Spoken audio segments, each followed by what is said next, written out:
So I've changed my mind. That boy is evil down to his soul. And here we go. Welcome to the freak show, the best in town.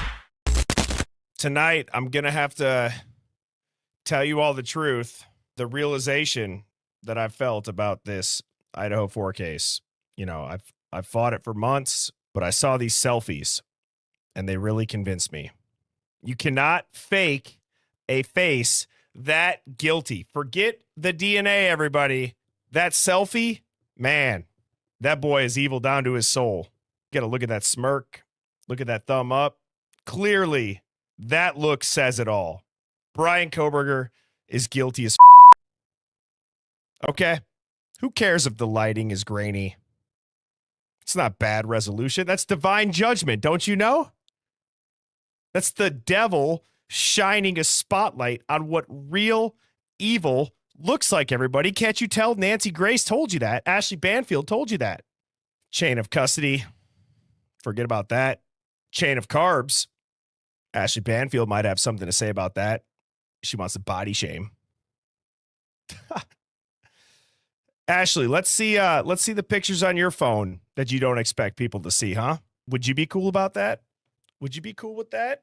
I don't think so. I don't think anybody would. Why? Because when you're trying on a pair of jeans to see if they fit good, you never expect them to be on News Nation. So I've changed my mind. He took selfies. He studied criminology. He drove a white car. He breathed oxygen. Okay. It's textbook guilt. And Hive, I hope everybody's having a great Friday night. Got the Busch lattes ready to go. I hope Detective Mowry's here. I got to ask, not that I expected anybody that tunes in regularly to believe this. Did anybody get a little bit worried about the title? The title of this live, the thumbnail? Because we must be crazy. That's what everybody else is saying. Maybe it's time that we start titling every single live and every single video. Maybe we start playing the game of the news. Maybe we should start putting all of the thumbnails and all of the titles as something that won't get shadow banned. Is that manipulative or is that smart? Maybe it's time to start playing chess against these fluoridated NPCs who run the mainstream media. If this is your first time in the Hive, this is a contrarian thinking live stream where we are not afraid to think past the headlines. So if you're easily rattled or offended on behalf of others, this is not going to be the stream for you. However, if you're known as the conspiracy theorist in your friend group, well, you have found your people. I got a couple Busch lattes. I'm in a great mood. I'm excited to be hanging out here for the late night Hive. It's hilarious. The game you have to play. He knows what's happening. Brian absolutely knows. So here's what I'm going to say. I was going to play a video of Nancy Grace, but I think what I'm going to start with is this. And here's what it is. Can you put Brian Kohberger inside of the house? Yes or no? It's a very simple question. You can answer this with public information. You can answer, was he inside the house? Was his DNA exclusive? And did he have the intent? All of that with the ISP, the MPD, any public reports, and the court docs, you can answer these questions now. Okay. And like I was saying, what better way to answer the first question with anything other than the guy who's trying to send this man to prison for the rest of his life? Okay, I want you guys to listen to this. Can you put Brian Kohberger inside the house? Can you put him inside the house? Let's go ahead and listen to Bad Santa here. June of that year, the defendant, Mr. Kohberger, moved from Pennsylvania to Pullman, Washington, which is right across the state line from Moscow, Idaho, for the purpose of pursuing a PhD in criminal justice at Washington State University. The state's evidence would indicate that beginning July 9th of 2022, Mr. Kohberger's phone began connecting to a cell tower that serves the area of the 1122 King Road residence in Moscow. Which there's only two, by the way. So his phone connected to a cell tower that serves the area of 1122 King Road in Moscow. Okay, there's two. That's it. Now listen to what he says. Listen closely. Why are you pleading to this? That serves the area of the 1122 King Road residence in Moscow, Idaho. Now, I will acknowledge for the court and all present that there are many residences in that area. Oh, It's a yeah? dense population of mostly college-related occupants. Between July 9th of 2022 and November 7th, the defendant's phone connected to that particular tower during late night, early morning hours, 10 p.m. to 4. And he says that tower, not the house. He didn't connect to the house Wi-Fi, everybody. He connected to that tower that serves Moscow. Okay? This matters. Okay? Because if this is you and you're not on the world stage and your ass got framed by some dirty cop, you're going to say, why didn't anybody say something? Well, we're trying to say something right now. Listen to this. This is ridiculous. This man is facing the death penalty, and listen to what the prosecutor, which, by the way, Bill Thompson, 33-year career. The number of years might be a little bit sus if you look into any kind of like Masonic bullshit, but 33 years. The jury is out, no pun intended. He's had 1 or 3 trials. That's it. Every other thing has been settled in a plea deal.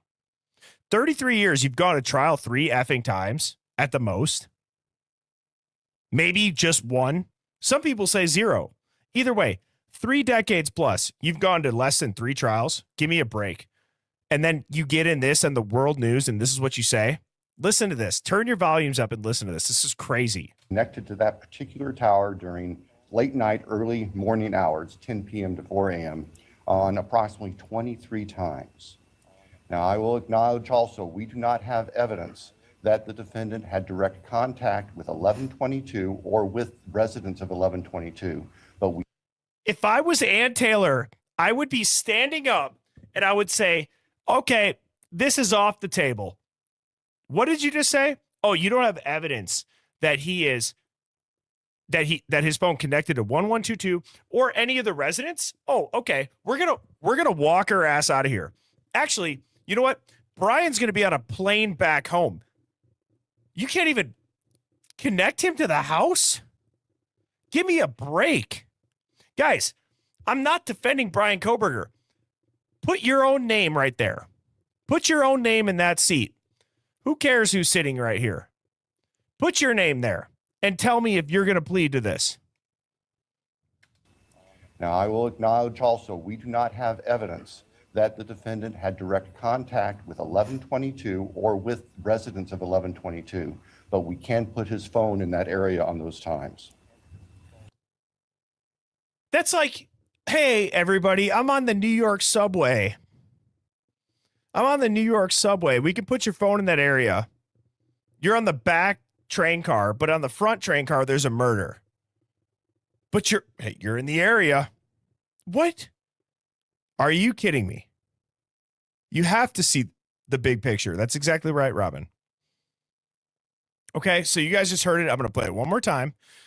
We do not have evidence. Okay, listen to this. We do not have evidence. 23 times. Now, I will acknowledge also, we do not have evidence that the defendant had direct contact with 1122 or with residents of 1122.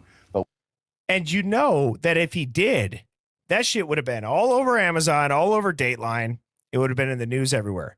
But if you heard one roommate say that they saw Brian Kohberger, any one of their friends say, oh, I know Brian Kohberger, any students say, yeah, he used to hang out at King Road. Anybody? Oh, he used to DoorDash there. Oh, he used to go pick up drugs there. Oh, this person went there. He would show up with them. Dude, come on. So the reason why I start with these three questions is, can you put Brian Kohberger inside the house? We will acknowledge that we do not have evidence that Brian Kohberger has any connection to 1122 or the people inside of 1122. We can't put him inside. Okay. Well, where was the DNA found, Bill? Oh, the DNA was found inside the house. Well, how did it get there? You can't put him inside the house. Is there any pictures of his car? Oh, it's a white Elantra. Is it? Or is it a silver Ford Fusion hybrid? Where's the bug shield? What's his license plate? Do you see him in the car? Can you see him get out of the car? Can you see him walk into the house? I should not be able to defend this man in this type of case. This is the most simplistic question you can ask. Has anybody seen this guy walk into the house?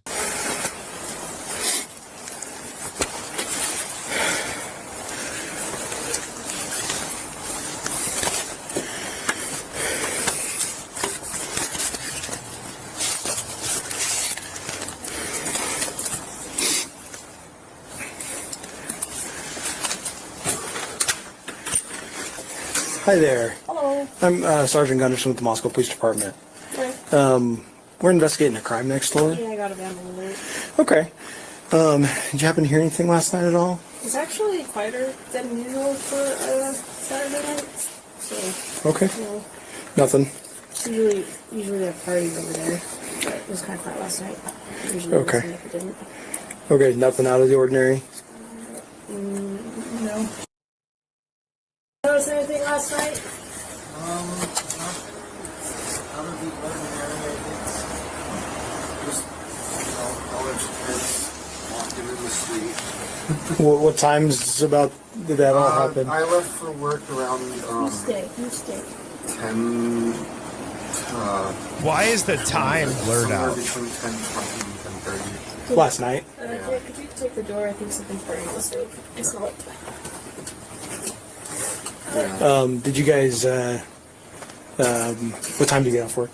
7:30 usually, but I got off a bit earlier, so like 7:15ish. Okay, you didn't notice anything peculiar on your way home or No. anything? I took the dog out this morning, and the only thing that I noticed was there was a bottle, a cork for wine, and 2 pairs of panties in the street. So that's Okay. it. So, You know, who talked about bringing over a half bottle of wine? And the first person to get that right, I will crack the last Bezo here for in honor of them. Who said something about a half bottle of wine? That's crazy. It's a little bit weird. It's a little bit weird. You know what I'm saying? You got a guy who says, "Oh, I didn't get home for how long?" And then you have these people that are like, "Oh, it's just college kids, you know, it's quieter than normal." Nothing ever happens in Moscow. Ever. There's noise complaints every other night, but there's a freaking quadruple murder with a knife. Multiple stories, multiple people. Who says panties like that? Other than Patrick in SpongeBob. The panty raid? Burning the stove. I smell it. Did you guys what time did you get off work? 7:30 usually, but I got off a bit earlier, so like 7:15ish. Okay, you didn't notice anything peculiar on your way home or No. anything? I took the dog out this morning, and the only thing that I noticed was there was a bottle, a cork for wine, and 2 pairs of panties in the street. So that's Okay. it. So, I think there was less cars parked there at the house over there than normal. Okay. It's usually packed. Okay. All right, I appreciate it. Thank you very Yeah. much.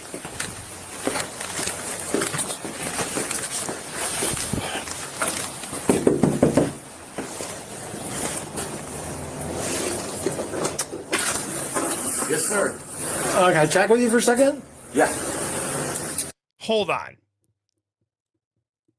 First off, if I'm a cop and I go knock on a door and somebody opens their freaking window like that, I'm like, okay, I was here to investigate something else. Now, sir, step outside. Let me see your hands. The fact that you opened your window like that is one of the most suspect things that we've seen. I mean, for God's sakes, you're more suspect than the roommates that said they saw a firefighter with bushy eyebrows with a bow and arrow that shot firecrackers. You opened your fucking window like that, bro? Did you just do that? Could you imagine the feeling that probably went through that guy's like gut when he did that and he saw it was a cop? Nothing happens in Moscow, everybody. Hello. Hi there. How you doing? Good. What's your name? Nice to meet you. I'm Sergeant Gunnish from the police department. Well, we're just conducting an investigation in the area, and was curious if you heard anything overnight that was peculiar or out of the ordinary. Or... Does this line of questioning sound a little bit different than the others, everybody? I mean, I'm not trying to point out the obvious of the USMC. This has actually been brought to my attention. And that's why I just listen to this guy's voice. If you've been with me since the TikTok days, just listen to this guy's voice and remember this is 2022. Hello. Hi there. How you doing? Good. What's your name? Nice to meet you. I'm Sergeant Gunnish from the police department. Well, we're just conducting an investigation in the area, and was curious if you heard anything overnight that was peculiar or out of the ordinary or anything like that. I know I was up till about 2 a.m. I'm sorry? I know I was up till about 2 a.m., but I don't recall hearing anything. I guess I did have my headphones and I was listening to music pretty late. Okay. Yeah. Yeah, no worries. Thanks, Yep. man. Appreciate it. Yep, Take you're care. welcome. Thank you, sir. Yeah, have a good rest of your night. You too. That's the weirdest interaction I have ever seen.